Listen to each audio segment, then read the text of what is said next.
Assalamu alaikum students, hope you all are doing well. Today we will solve the exercise number 3.2. Before starting the exercise number 3.2, let's discuss some important definitions. Types of matrices. सबसे पहले हम discuss करेंगे row matrix. What is row matrix? A matrix having only one row is called a row matrix. यानी कोई भी ऐसा matrix जिसके अंदर सिर्फ एक ही रो हो. और रो हमने पढ़ा था किसी भी मैट्रिक्स के अंदर हॉरिजॉन्टल लाइन को हम रो कहते हैं. अगर कोई भी मैट्रिक्स के अंदर सिर्फ एक ही रो होगी तो हम उसको रो मैट्रिक्स कहेंगे. यहाँ पे एग्जाम्पल मैंने लिखी है A इज इक्वल टू 0 1 4. आप देख रहे हैं कि यहाँ पे सिर्फ एक ही रो है तो ये हमारे पास कौन सा मैट्रिक्स होगा? Row matrix. एक और example B is equal to A भी मैंने यहाँ पे लेट कर लिया है. यहाँ पे भी हमारे पास सिर्फ एक ही हमारे पास रो है. रो के अंदर जितने मर्जी एलिमेंट्स हो सकते हैं, जितनी मर्जी एंट्रीज हो सकती हैं, लेकिन हो सिर्फ एक ही रो, तो हम उस मैट्रिक्स को कहेंगे this is row matrix.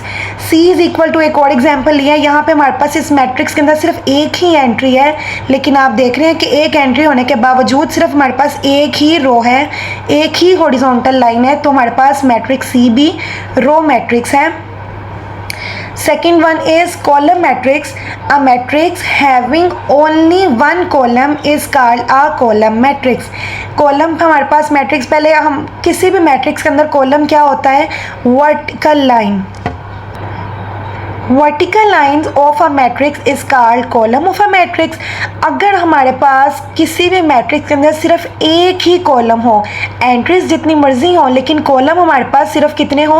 Only one, then it is called a column matrix. यहाँ पे एग्जांपल लेट की है A is equal to 3 4 5. Entries हमारे पास 3 है, लेकिन आप देख रहे हैं कि वर्टिकल लाइन्स हमारे पास सिर्फ एक ही है, then it is called a column matrix. Example number 2, B is equal to, यहाँ पे मैंने दो अल्फ़ाबेट्स ले लिए हैं A एंड B. एंट्रीज हमारे पास 2 हैं, लेकिन हमारे पास कॉलम यानी स्ट्रेट लाइन, वर्टिकल लाइन सिर्फ एक ही है, then it is also called a column matrix. एक और एग्जांपल मैंने यहाँ पे ली, C इज इक्वल टू 2. आप देख रहे हैं एक एंट्री है, लेकिन हमारे पास अगर कॉलम के लिहाज से देखें तो सिर्फ ये एक ही हमारे पास वर्टिकल लाइन है. तो अगर एक वर्टिकल लाइन होगी, एक कॉलम होगा, तो हम उसको मैट्रिक्स को क्या कहेंगे? यानी C मैट्रिक्स हमारे पास कॉलम मैट्रिक्स है. यहाँ पे हमने C यहाँ पे एलिमेंट लिया था अल्फ़ाबेट A, एक ही एंट्री ली थी. अगर हम रो के लिहाज से देखेंगे सिर्फ एक ही रो है, तो एक एंट्री वाला एलिमेंट वो रो मैट्रिक्स भी हो सकता है, और एक ही एंट्री वाला एलिमेंट अगर मैट्रिक्स एक ही एंट्री वाला मैट्रिक्स हमारे पास कॉलम मैट्रिक्स भी हो सकता है. The third one is zero matrix और नल मैट्रिक्स, और इसका एक और नाम है void matrix. If all the entries in a matrix are zero. अगर एक मैट्रिक्स के अंदर यानी कोई भी मैट्रिक्स हो, तमाम बीच वाली जो एंट्रीज हैं वो ज़ीरो होंगी, then it is called null matrix, zero matrix और वॉइड मैट्रिक्स. ये तीनों डेफिनेशंस हमारे पास, एक ही डेफिनेशन के 3 नाम हैं. एग्जाम्पल ले लेते हैं. एग्जाम्पल हमारे पास कोई भी मैट्रिक्स के अंदर एंट्रीज हमारे पास जितनी मर्जी तादाद हो, लेकिन क्या हो? तमाम एंट्रीज हमारे पास ज़ीरो हों. ये एक 1 एंट्री है, लेकिन हमारे पास 0 है.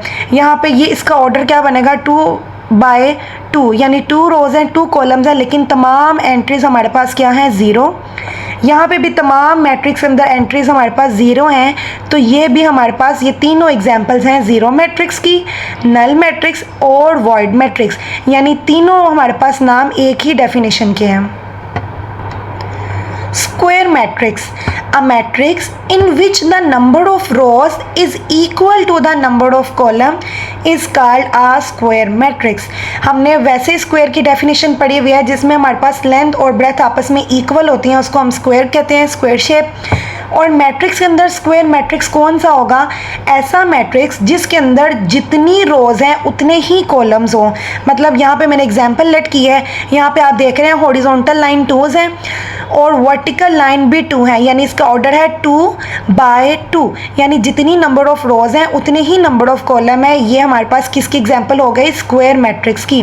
एक और मैंने एग्जांपल लिया, यहाँ पे हमारे पास एंट्रीज को मैंने थोड़ा सा बढ़ा दिया, लेकिन हम यहाँ पे अगर नंबर ऑफ रोज देखें 1 2 3, यहाँ पे 3 नंबर ऑफ रोज हैं, और कॉलम्स अगर देखें 1 2 एंड 3 और 3 ही नंबर ऑफ हमारे पास कॉलम्स हैं, यानी 3 रोज एंड 3 कॉलम्स दोनों हमारे पास सेम है, तो ये मैट्रिक्स भी हमारे पास स्क्वायर मैट्रिक्स होगा।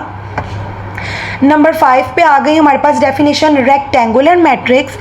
If the number of rows and number of columns in a matrix are not equal, यानी जितनी हमारे पास रोज दी गई हो और कॉलम्स दिए गए हों उन दोनों के नंबर्स हमारे पास सेम ना हो, यानी अगर हमारे पास 2 रोज हैं तो 2 कॉलम्स बिल्कुल भी नहीं होने चाहिए, 3 हो, 1 हो, 4 हो, जितने मर्जी हो सकते हैं, इक्वल ना हो, then it is called a rectangular matrix. तो उस मैट्रिक्स को हम कहेंगे कि हमारे पास रेक्टेंगुलर मैट्रिक्स है।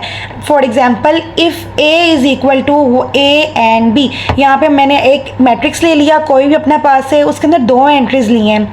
यहाँ पे आप देख रहे हो ये हमारे पास सिर्फ एक हमारे पास हॉरिजॉन्टल रो है और हमारे पास नंबर 1 एंड नंबर 2 और 2 वर्टिकल लाइंस हैं, यानी नंबर ऑफ रोज है 2 और नंबर ऑफ रोज हैं 1 और हमारे पास नंबर ऑफ कॉलम्स कितने हैं 2, 1/2 इसका ऑर्डर हुआ। हमारे पास नंबर ऑफ रोज और कॉलम आपस में इक्वल नहीं आई, इसका मतलब है ये हमारे पास ए मैट्रिक्स क्या होगा, रेक्टेंगुलर मैट्रिक्स। एक और एग्जाम्पल ले लेते हैं, B is equal to 4 0 7 8 3 1, different मैंने एंट्रीज ले ली हैं। यहाँ पे अगर हम देखेंगे हमारे पास रो कितनी है R1, ये हमारे पास पूरी रो 1 होगी, ये हमारे पास पूरी रो 2 होगी, हमारे पास 2 रोज होगी। अगर हम कॉलम्स की बात करेंगे, कॉलम नंबर 1, ये हमारे पास नंबर 2 और ये हमारे पास नंबर 3, यानी हमारे पास 2 रोज हैं और 3 कॉलम्स हैं। हमारे पास तादाद इक्वल नहीं आई रो और कॉलम की, तो हम कह सकते हैं कि B matrix is also a rectangular matrix. आगे हमारे पास नंबर 6 पे है डायगोनल मैट्रिक्स। स्क्वायर मैट्रिक्स, यहाँ पे हमने बात की स्क्वायर मैट्रिक्स की, यानी ऐसा मैट्रिक्स जिसके अंदर नंबर ऑफ रोज और नंबर ऑफ कॉलम्स हमारे पास क्या होते हैं, इक्वल। उस मैट्रिक्स, वो वाला मैट्रिक्स स्क्वायर मैट्रिक्स तब हमारे पास डायगोनल मैट्रिक्स कहलाएगा if at least only one of the elements of its diagonal is non zero and non diagonal elements are zero. यानी अगर हम डायगोनल की बात करें, हमारे पास कोई भी एक मैट्रिक्स है, उसके डायगोनल एलिमेंट्स कौन से होते हैं, ये वाले डायगोनल एलिमेंट्स हैं। अगर इनमें से कोई भी कम से कम एक नॉन ज़ीरो हो, बाकी सारे ये नॉन डायगोनल एलिमेंट्स हैं, ये वाले जिसको मैं ये कर्ल से शो कर रही हूँ, ये नॉन हमारे पास डायगोनल एलिमेंट्स सारे ज़ीरो हों, लेकिन ये जो सेंटर वाले डायगोनल एलिमेंट्स हैं इनमें से कम एक नॉन ज़ीरो हो, तो हम कहेंगे वो हमारे पास डायगोनल मैट्रिक्स है। एक और मैंने एग्जांपल ले ली, b इज़ इक्वल टू 2 0 0 3। आप देख रहे हैं यहाँ पे डायगोनल एलिमेंट्स हैं वो ज़ीरो नहीं है, बिल्कुल ठीक है, लेकिन नॉन डायगोनल एलिमेंट्स हैं वो हमारे पास ज़ीरो हैं, then it is also called a diagonal matrix. Scalar matrix, a diagonal matrix, अब यहाँ पे वर्ड हमने यूज़ किया डायगोनल का, यानी ऐसा मैट्रिक्स जिसमें नॉन डायगोनल एलिमेंट्स हमारे पास क्या होंगे, ज़ीरो, और सेंटर में हमारे पास नॉन ज़ीरो आएंगे, यानी डायगोनल एलिमेंट्स नॉन ज़ीरो और नॉन डायगोनल एलिमेंट्स ज़ीरो होंगे, is called a scalar matrix. वो तब हम उसको स्केलर मैट्रिक्स भी कह सकते हैं if all the elements in the diagonal are same, यानी जो हमारे पास डायगोनल यानी ये जो सेंटर वाले एलिमेंट्स हैं वो सारे ही अगर हमारे पास सेम एक जैसे होंगे तो हम कहेंगे वो मैट्रिक्स, वो डायगोनल मैट्रिक्स क्या बन जाएगा, स्केलर मैट्रिक्स। यहाँ पे मैंने एग्जांपल ली a इज़ इक्वल टू, इसमें आप देख सकते हैं जो डायगोनल एलिमेंट्स हैं वो सारे ही 2 2 2 सेम है, इट इज़ द मैट्रिक्स। कौन सा मैट्रिक्स है हमारे पास, it is a scalar matrix. b is equal to 5 0 0 5, हमारे पास डायगोनल एलिमेंट्स क्या आ गए, same, it is also a scalar matrix. c is equal to, मैंने सिर्फ एक ही एंट्री ले ली, एक ही एलिमेंट है, यही डायगोनल है और एक ही मतलब सेम ही है, तो हम ये कह सकते हैं कि ये हमारे पास एक एंट्री वाला एलिमेंट भी स्केलर मैट्रिक्स है। नंबर 8 पे आइडेंटिटी मैट्रिक्स और यूनिट मैट्रिक्स, नाम से पता चल रहा है यूनिट मीन 1। आ स्केलर मैट्रिक्स, एक स्केलर मैट्रिक्स को हम तब आइडेंटिटी और यूनिट मैट्रिक्स भी कह सकते हैं।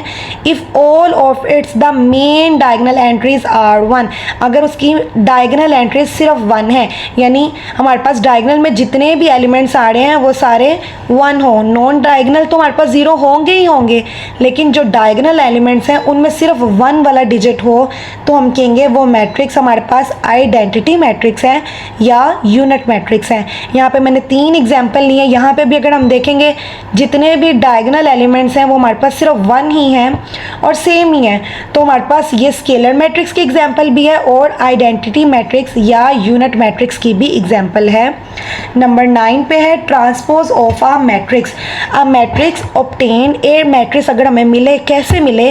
Bye interchanging the rows and columns is called the transpose of the given matrix.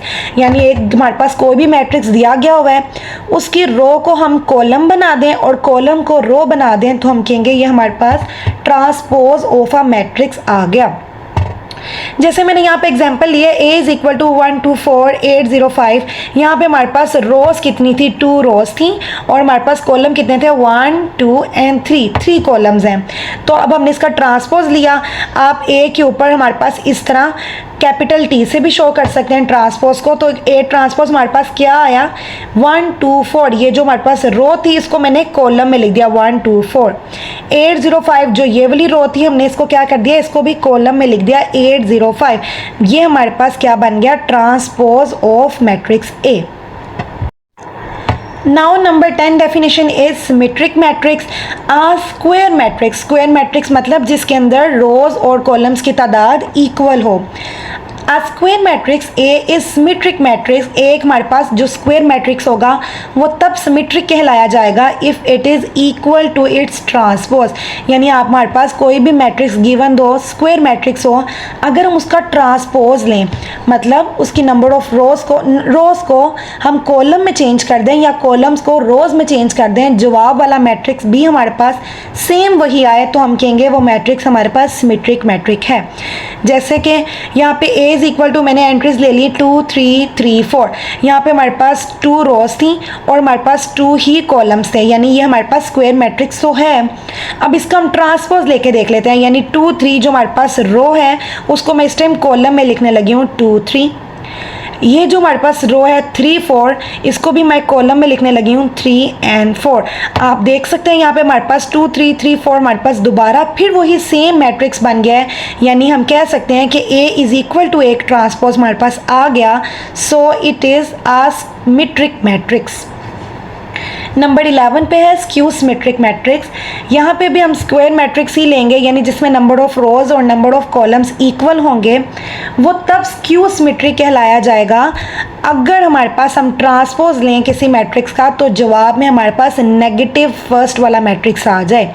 जैसा कि एग्जांपल्स हम समझते हैं, A इज इक्वल टू 0 -5 5 और 0। मैं अब इसका ट्रांसपोज देने लगी हूँ, यानी जो हमारे पास इसकी रो है उसको मैं कॉलम में लिखने लगी हूँ 0 -5, और जो सेकंड वाली रो है 5 0, इसको भी मैं कॉलम में लिखने लगी हूँ 5 एंड 0। अगर मैं इसका नेगेटिव बाय कॉमन ले लूँ 0, जो हम सबके साइन चेंज करने लगे हैं, बाय नेगेटिव कॉमन का मतलब है अंदर सबके साइन चेंज कर देना। ये प्लस है तो -5, ये नेगेटिव है तो पॉजिटिव और 0 एज इट इज़, यानी नेगेटिव। ये पूरा मैट्रिक्स दोबारा A वाला मैट्रिक्स नहीं बन गया, तो हम इसकी जगह लिख सकते हैं A। यानी हमारे पास जब हमने A का ट्रांसपोज लिया तो हमारे पास आंसर में क्या आ गया? नेगेटिव A आ गया।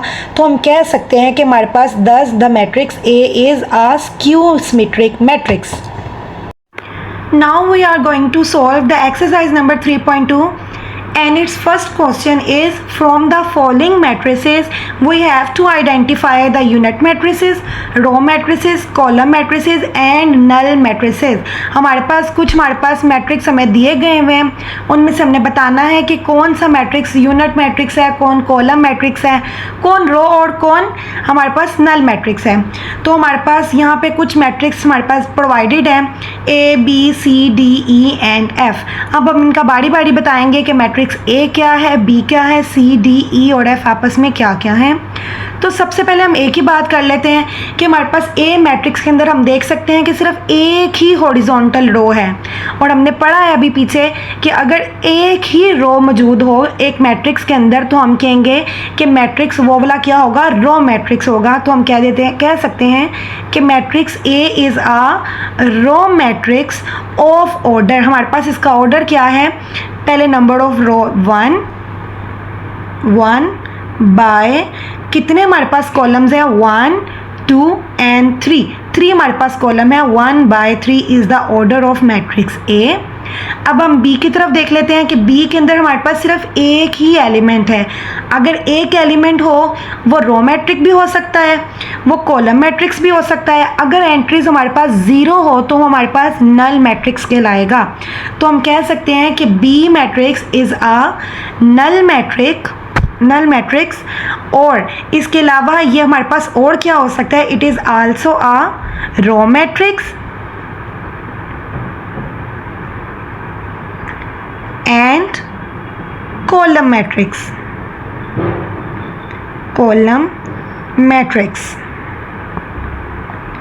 नाउ सी को देख लेते हैं। सी हमारे पास हमारे पास स्क्वायर मैट्रिक्स है। अगर हमारे पास स्क्वायर मैट्रिक्स के अंदर एंट्रीज हमारे पास सेम आ जाएं डायगोनल एलिमेंट्स में तो वो हमारे पास स्केलर मैट्रिक्स होगा। और अगर हमने ये भी पढ़ा था कि डायगोनल एलिमेंट्स में सिर्फ 1 आ जाए तो हम उस मैट्रिक्स को हम फिर क्या कहेंगे, वो यूनिट मैट्रिक्स है। तो हम कह सकते हैं कि सी मैट्रिक्स हमारे पास क्या है, unit matrix. Matrix C is a unit matrix of order. हमारे पास इसका ऑर्डर क्या है, अगर हम देखें इसमें 2 हमारे पास रोज हैं और 2 ही हमारे पास कॉलम है, यानी 2/2 इसका ऑर्डर होगा। 2/2 is the order of matrix C. हमारे पास डी मैट्रिक्स क्या है, स्क्वायर मैट्रिक्स है, लेकिन हमने सिर्फ इन्हीं में से बताना है कि एक मैट्रिक्स हमारे पास क्या है। तो हम देखते हैं स्क्वायर का तो हमारे पास इधर ऑप्शन था ही नहीं, तो फिर हमारे पास नेक्स्ट क्या होगा, हमारे पास तमाम एंट्रीज 0 हैं। तो हम कह सकते हैं कि डी मैट्रिक्स हमारे पास नल मैट्रिक्स है। So matrix D is a null matrix. इसका ऑर्डर क्या है, हमारे पास 2 रोज हैं और 2 ही कॉलम्स हैं, तो 2/2 is the order of matrix D. तो हम यहाँ पे लिख सकते हैं ऑफ ऑर्डर 2/2। नाउ मैट्रिक्स ई की बात कर लेते हैं। ई के हमारे पास क्या है, एलिमेंट 6 0 एंड 8। एक ही हमारे पास वर्टिकल कॉलम है। जब हमारे पास एक ही वर्टिकल कॉलम हो तो हम कहते हैं वो मैट्रिक्स हमारे पास कौन सा मैट्रिक्स होगा, column matrix, COLUMN, column matrix of order. इसका ऑर्डर क्या होगा, इसमें नंबर ऑफ रोज हमारे पास कितनी है, 1 2 एंड 3/1 एक ही कॉलम है, तो इसका ऑर्डर क्या होगा, 3/1 is the order of matrix E. अब एफ हमारे पास लास्ट रह गया है। एफ में हमारे पास सेम वही एक ही हमारे पास कॉलम है और कोई भी हमारे पास कॉलम्स की तादाद हमारे पास सिर्फ एक है, तो हम कह सकते हैं कि हमारे पास एफ मैट्रिक्स भी हमारे पास कॉलम मैट्रिक्स है और इसका ऑर्डर भी सेम वही होगा, 3 rows and 1 column. It is also a column matrix of order 3/1, यानी 3 रोज हैं और हमारे पास इसके 1 कॉलम्स हैं। Same the question number 2 is identify type of given matrices as row, column, square and rectangular matrix. हमारे पास कुछ मैट्रिक्स दिए गए हुए हैं, हमने उनमें से बताना है कौन सा रो, कॉलम, स्क्वायर और कौन सा रेक्टेंगुलर मैट्रिक्स है। हमारे पास सबसे पहले हम बात कर लेते हैं मैट्रिक्स ए की। आप देख सकते हैं कि मैट्रिक्स ए में सिर्फ हमारे पास एक ही कॉलम है, तो हम इसको ऐसे लिख सकते हैं कि matrix A is a column matrix. अगर हम थोड़ा सा देखें, हमारे पास मैट्रिक्स बी हमारे पास 2/2 है। इसके अलावा मैट्रिक्स डी ये भी 2 रोज और 2 कॉलम वाला है, यानी हमारे पास इक्वल नंबर ऑफ रोज और इक्वल नंबर ऑफ कॉलम्स आ रहे हैं। इसके अलावा मैट्रिक्स जी यहाँ पे ये भी हमारे पास 3 रोज हैं और 3 कॉलम्स हैं, यानी जिन मैट्रिक्स के अंदर नंबर ऑफ रोज और नंबर ऑफ कॉलम्स इक्वल होंगे तो उनको हम क्या कहते हैं, वो कौन सा मैट्रिक्स होगा, स्क्वायर। तो यहाँ पे हम ऐसे इसको लिख सकते हैं कि मैट्रिक्स हमारे पास बी, डी और जो जी है हमारे पास ये कौन से मैट्रिक्स हैं, स्क्वायर मैट्रिसेस। अब हमारे पास दोबारा अगर हम देखें कि हमारे पास जो मैट्रिक्स ए था, इसके अलावा जो हमारे पास सी है, यानी इसमें अगर हम देखेंगे नंबर ऑफ रोज हमारे पास कितनी है 3 और नंबर ऑफ कॉलम्स कितने हैं 1, यानी नंबर ऑफ रोज और कॉलम्स आपस में इक्वल नहीं है। इसी तरह सेम मैट्रिक्स हमारे पास ई सी के अंदर नंबर ऑफ रोज हैं 2 और नंबर ऑफ कॉलम्स है हमारे पास 3, यहाँ पे भी रोज और कॉलम्स हमारे पास इक्वल नहीं है। ई में अगर हम देखें 3 रोज और 2 कॉलम्स, यहाँ पे भी नंबर ऑफ रोज और कॉलम्स आपस में इक्वल नहीं है। इसके अलावा एफ में भी हमारे पास 1 रो है और हमारे पास 3 कॉलम है, नंबर ऑफ रोज और कॉलम्स आपस में इक्वल नहीं। अगर हम एच में देखें 1 2 3 रोज और हमारे पास 1 and 2 कॉलम्स हैं, नंबर ऑफ रोज और नंबर ऑफ कॉलम्स इक्वल नहीं है। ऐसे मैट्रिक्स जिसके अंदर नंबर ऑफ रोज और कॉलम इक्वल ना हो तो हम उनको कहते हैं, वो कौन से मैट्रिक्स होते हैं, रेक्टेंगुलर मैट्रिक्स। तो हम कह सकते हैं कि मैट्रिक्स हमारे पास ए सी ई एफ और जो एच हैं ये हमारे पास कौन से मैट्रिसेस हैं, rectangular matrix. The matrix A C E F and H are rectangular matrices, गुलर मैट्रिक्स। अब हमारे पास जो मैट्रिक्स हमारे पास F था, यहाँ पे हम देख रहे हैं सिर्फ एक ही हमारे पास हॉरिजॉन्टल रो है, तो हम कह सकते हैं जो हमारे पास मैट्रिक्स F है वो हमारे पास क्या है, row matrix. Matrix F is a row matrix. Same we will do the question number 3. Identify the diagonal, scalar and unit matrices. Diagonal matrix कौन से होते हैं, जिसमें हमारे पास diagonal elements कम से कम एक ही नॉन ज़ीरो हो, और स्केलर जिसके अंदर हमारे पास डायगनल एलिमेंट्स हैं वो सेम हो, और यूनिट मैट्रिक्स जिसके अंदर डायगनल एलिमेंट्स में हमारे पास आ जाए 1। तो हमारे पास मैट्रिक्स दिए गए हुए हैं A B C D and E, तो हम इसके अंदर बताएंगे इसमें से कौन सा डायगनल, स्केलर और कौन सा यूनिट मैट्रिक्स है।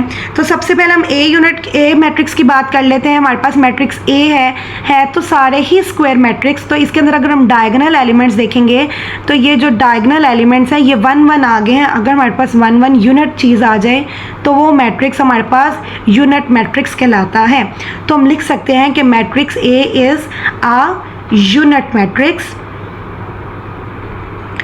नाउ हम देख सकते हैं कि हमारे पास बी मैट्रिक्स है, इसके अलावा हमारे पास बी के साथ साथ हमारे पास ई मैट्रिक्स है। यहाँ पे जो डायगनल एलिमेंट्स आ रहे हैं ये सेम आ रहे हैं। अगर हमारे पास डायगनल एलिमेंट सेम हो तो वो हमारे पास जो मैट्रिक्स होगा हम उसको कह सकते हैं कि वो हमारे पास स्केलर मैट्रिक्स है, यानी matrix B and E are scalar matrices. अब लास्ट हमारे पास सी और डी की बात कर लेते हैं। हमारे पास डायगनल एलिमेंट्स तो नॉन ज़ीरो आ गए हैं, लेकिन हमारे पास ये सेम भी नहीं है, यानी ये स्केलर मैट्रिक्स भी नहीं है, ना ही हमारे पास यहाँ पे सेम 1 1 आया है, यानी ये यूनिट मैट्रिक्स भी नहीं है। तो हमारे पास मैट्रिक्स जो सी और डी होगा, सिर्फ हम इसको कहेंगे ये हमारे पास कौन सा मैट्रिक्स है, डायगनल मैट्रिक्स, यानी matrix C and D are diagonal. Diagonal, यानी matrix C and D are diagonal matrices. The question number 4 is find the transpose of each of the following matrices. यानी हमारे पास जितने भी मैट्रिक्स दिए गए हैं हमने उनका ट्रांसपोज निकालना है। ट्रांसपोज निकालने का तरीका क्या होता है कि हम नंबर ऑफ रोज को सिंपल रो को कॉलम में चेंज कर देते हैं और कॉलम को रो में चेंज कर देते हैं। यहाँ पे हमारे पास मैट्रिक्स A है 2 3 4 5, इसका हम ट्रांसपोज लेते हैं। A transpose is equal to, हम सबसे पहले यहाँ पे भी ट्रांसपोज का साइन लगाएंगे। अब नेक्स्ट स्टेप में हम इसका ट्रांसपोज ले लेते हैं, यानी हमारे पास जो रो है 2 3 इसको हम कॉलम में लिख देंगे 2 3, और जो ये रो है 4 5 इसको भी हम कॉलम में लिख देंगे। This is the transpose of matrix A। इसी तरह B हमारे पास मैट्रिक्स दिया गया हुआ है 3 7 6, सबसे पहले हम B ट्रांसपोज लेने लगे हैं 3 7 6 का ट्रांसपोज। तो हमारे पास इसका ट्रांसपोज क्या होगा, यानी हमारे पास ये कॉलम दिया गया हुआ है, इसको हम क्या लिख देंगे रो में। 3 7 6 is the transpose of matrix B। Part 3 C is equal to 5 - 2 4। हमारे पास रो में एक A1 रो हमारे पास प्रोवाइडेड है, इसका हम ट्रांसपोज लेने लगे हैं 5 -2 और 4 का जब हम ट्रांसपोज लेंगे तो ये हमारे पास जो एक रो है वो कॉलम में लिख दी जाएगी, यानी 5 -2 4 को हम किस में लिख देंगे, कॉलम में। 5 -2 and 4, this matrix is the transpose of matrix C. इसी तरह डी हमारे पास क्या प्रोवाइडेड है, 2 5 3 6 and 4 7, इसका हम ट्रांसपोज लेते हैं डी मैट्रिक्स का। 2 3 4 5 6 7 का जब हम ट्रांसपोज लेंगे तो हमारे पास तमाम रोज कॉलम में कन्वर्ट हो जाएंगी, यानी ये जो 2 5 रो है इसको हम कॉलम में लिख देते हैं 2 5। 3 6 जो रो है इसको भी हम कॉलम में लिखेंगे 3 6, हमने चेंज कर दिया ना, यानी जो रो है वो हम कॉलम में अब लिख रहे हैं। 4 7 ये भी हमारे पास रो थी, अब इसको भी हम कॉलम में लिख देंगे। This matrix is the transpose of matrix D. The question number 5 is find the negative of the following matrices. हमने तमाम मैट्रिक्स का नेगेटिव निकालना है, तो हमारे पास मैट्रिक्स ए है -3 0 5 and 6, इसका नेगेटिव निकालेंगे, मीन्स हम नेगेटिव से मल्टीप्लाई करा देंगे, यानी एक मैट्रिक्स के अंदर जितने भी एलिमेंट्स हैं उनका साइन हम चेंज करने लगे हैं। -3 है पॉजिटिव हो जाएगा, +5 नेगेटिव हो जाएगा, -5, 0 न्यूट्रल नंबर और 6 के साथ पॉजिटिव साइन है तो हम इसको नेगेटिव में लिख देंगे। This is the negative of the matrix ए। इसी तरह हम बी का निकालेंगे, बी मैट्रिक्स का नेगेटिव निकालेंगे तो अंदर वाले सबका साइन चेंज कर देंगे, -3 पॉजिटिव हो जाएगा, -2 +2 +3 +3 है वो नेगेटिव और +2 हमारे पास नेगेटिव हो जाएगा। This is the negative matrix of matrix B. Same process for question number 3, इसका नेगेटिव निकालेंगे, नेगेटिव से मल्टीप्लाई करवा देंगे, नेगेटिव टर्म पॉजिटिव हो जाएंगी और पॉजिटिव टर्म नेगेटिव हो जाएंगी। This is the negative matrix of matrix C. Now we will solve the question number 6। If A is equal to this matrix and B is equal to this matrix then verify that the A transpose and जो हमारे पास A transpose आएगा उसका जब हम दोबारा transpose लेंगे जो हमारे पास आंसर दोबारा फर्स्ट मैट्रिक्स यानी ए के ही इक्वल आ जाएगा। हम लेफ्ट हैंड साइड को सॉल्व कर लेते हैं। हमारे पास ए क्या है, ए इज इक्वल टू कौन सा मैट्रिक्स है, 2 3, ये ऊपर हमारे पास प्रोवाइडेड है 4 and 5। अब इसका हम ट्रांसपोज लेने लगे हैं। ए का जब हम ट्रांसपोज लेंगे जो हमारे पास रोज हैं उसको हम कॉलम में लिखेंगे 2 3, सेकेंड रो को सेकेंड कॉलम बनाएंगे 4 5। अगेन हमारे पास ट्रांसपोज मैट्रिक्स का हम दोबारा ट्रांसपोज लेने लगे हैं। ए ट्रांसपोज का दोबारा ट्रांसपोज अब हम जब लेंगे तो हमारे पास क्या आएगा, 2 4 ये रो है इसको हम कॉलम में लिखेंगे 2 4, 3 5 ये रो है इसको फिर कॉलम में लिख देंगे 3 5। अगर हम यहाँ पे देखें ये वाला मैट्रिक्स यानी जब हमने 2 दफ़ा ट्रांसपोज ले लिया और बगैर ट्रांसपोज लिया हुआ मैट्रिक्स दोनों हमारे पास सेम आ गए हैं तो हम इसको क्या लिख सकते हैं, हेंस वेरीफाइड या हेंस प्रूव्ड कि हमारे पास ए का जब हमने ट्रांसपोज लिया और जब दोबारा उसका आंसर का दोबारा ट्रांसपोज लिया तो हमारे पास आंसर दोबारा पहले वाला मैट्रिक्स ए आ गया। इसी तरह हम क्वेश्चन नंबर 2 भी सॉल्व करेंगे। हमारे पास बी मैट्रिक्स क्या दिया हुआ है, 7 6 5 8। दोबारा हम लिखेंगे हमारे पास गिवन क्या है, B is equal to 7 6 5 and 8। इसका अब हम ट्रांसपोज लेते हैं, रोज को कॉलम में और कॉलम को रो में। 7 6 रो थी, अब इसको कॉलम में लिखेंगे 7 6, 5 8 रो को भी कॉलम में लिखेंगे 5 8। अगेन ट्रांसपोज का ट्रांसपोज जब हम लेंगे यानी इस आंसर का जब दोबारा ट्रांसपोज हम लेंगे ये रो को दोबारा लिख देंगे 7 5 इस तरह और इस रो को भी दोबारा कॉलम में लिख देंगे। अगर हम इसका भी देखें हमारे पास जब हमने 2 दफ़ा ट्रांसपोज लिया और जो सिंपल हमारे पास पहला बगैर ट्रांसपोज के जो हमारे पास मैट्रिक्स था इन दोनों का आंसर हमारे पास इक्वल आया तो हम इसको भी लिख सकते हैं हेंस प्रूव्ड कि हमारे पास जो क्वेश्चन था बी ट्रांसपोज का ट्रांसपोज वो The last question of this exercise is question number 7. Show that L is equal to this matrix is a symmetric matrix.